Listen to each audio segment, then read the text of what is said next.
Hi, I'm Michael Glidewell. I'm here with Crack Skull Record TV, and we're here with episode 5 of season 3 of In Between the Cracks with M.R. Spaz and SOB to talk about their new album, RedVillain.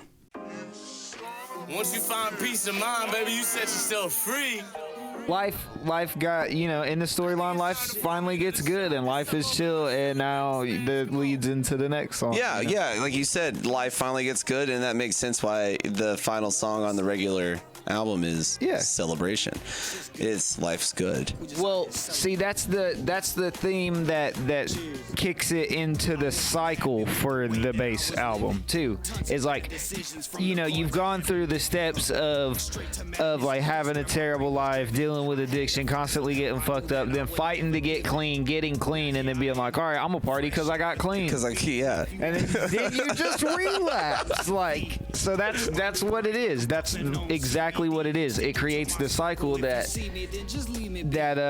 is the bass album. And when you listen to the bass album, that's the way I think you should listen to it. You should just put it on and listen to it on repeat, because that's exactly what it's intended for. And like, yeah, and it makes those shout-outs at the beginning more seem like a result of everything that went before it, and all that. But like, I remember making that beat. I heard this song by Mr. Wives, and this was deep into RedVillain. I think we had most of the beats picked out, but I heard this song and I instantly was like, oh, dude, I could totally make what he wants out of this.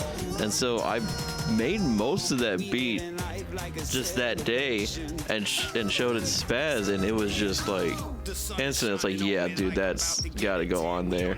And I think he suggested adding the Blood and Thunder drum fill, and that song was just like, it wrote itself. It was too easy, like, to make that song.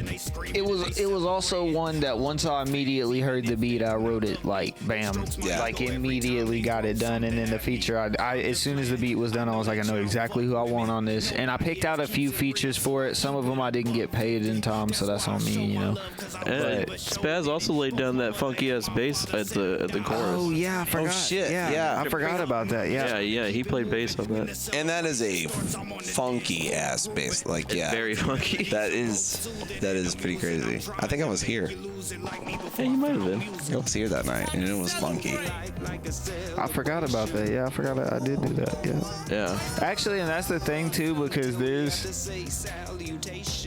a guitar solo, I think, on the end of one of the songs. Yeah, I think there is. That I've already forgot it by now, but that's cool. We don't have to go back and edit nothing with that, because if you hear a guitar solo, it was just know I think it's on Rain, or I think it's probably I think it is Rain. Yeah, I think it's on Rain, and that is me playing guitar. So I did do that on the album, which you'll probably hear more of on some more albums. I don't know. Should have saved that for some bonus features, bro. Sneak it in there. Bonus feature. It's cool. Michael's stupid.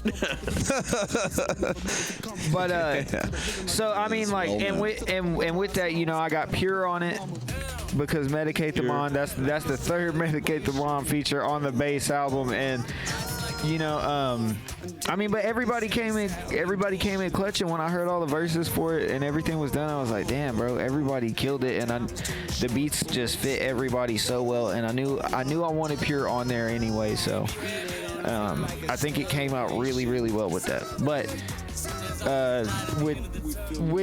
with that, again, you can tell at the end that's what the last words say, so it's meant to repeat. So that's what the deluxe really represented. It was planned from the beginning too, so that was something that is different that I didn't really like intend on doing, but it just kind of happened.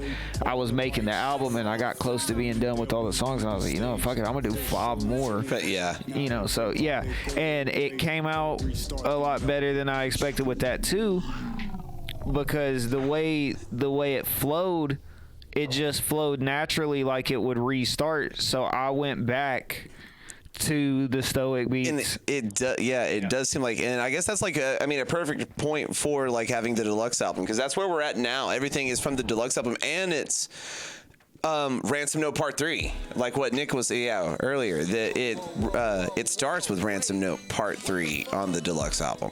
Yeah, and of course you get basically an LVV song because you get Gravemon and you get Azul. So shout out to LVV. It is literally basically just an LVV song, but it's kind of like the aspect of where LVV came into play, and the deluxe tracks do kind of take point at a part of my life where I like had actually finally broken the cycle. So it's like I was on the right path. But with that, it's a mixture of the Stoic beats and Mark Rebelit. Shout out to Luke Daddy.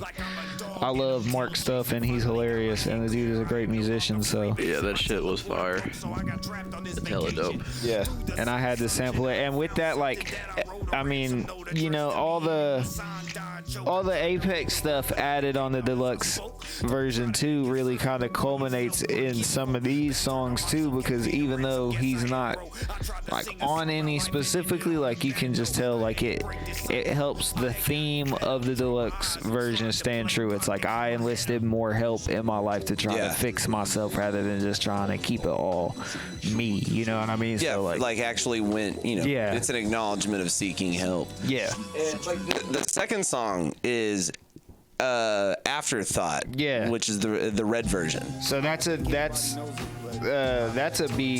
that was a straight up a mashup of two beats. We even overlaid them together. I think me and SOB overlaid both of them together at one point. I think so, yeah. Yeah, it is straight up mashup of a beat I had and a beat he had, and it came out. I love that beat actually a lot, and it's another one that I got to sing on, so I loved that about it.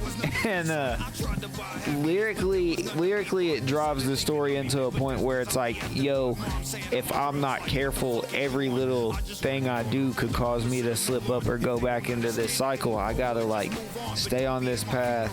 I gotta stay what my mind set, and so that's kind of where it.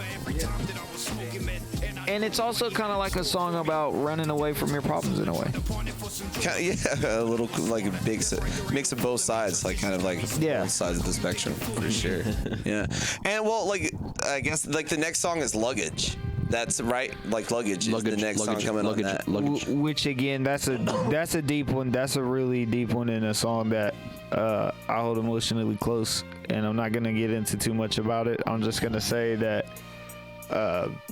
it was one that beat wise, I remember telling SOB I wanted a song that was kind of like Madonna by Drake off of If You're Reading This, It's Too Late. I remember that conversation, and I'm just like, I don't really listen to Drake, so I had no idea what he was talking about. But he pulled up to show out. I don't really listen to Drake. But fun fact, he pulled up these two beats, and they actually sounded so much alike and had literally similar names. One was, I think they were actually both called Cash Door. There was two Cash Door and Cash Door. Yeah. What was it? Cash Door? Cash Pour and Cash Door. I don't know. I remember why I named the Cash Pour Cash Pour. I don't remember why I named the other one Cash Door. Those are great. I really Cash Door. But they had door to money, bro. They had similar working titles and they sounded similar, so I felt like that was a mashup that just was kind of like meant to happen. And again, that's a song that's about like losing someone significant in your life, but at the same time, it's also a song that's about like running away from your problems and then like coming back and turning to face your problems again to like, yeah. So that's like Afterthought and Luggage. They kind of fit pretty well together, and you can hear it in the lyrics. And those are songs, like I said, that like I feel like acknowledgement and everything like that. It really helps drive the story into a path for ending that isn't part of that like cycle, and that so I feel like also at this point in the album, it's one where like in the writing process when I was doing it, I didn't really have like a full-fledged concept of where I was going to go with the storyline yet. But once I wrote everything else out and got everything ready to go, it just kind of laid itself into place pretty well. Yeah, like everything just kind of fell together. Yeah. What it needed to be. Everything in its right place. Yeah. Shout out Radiohead.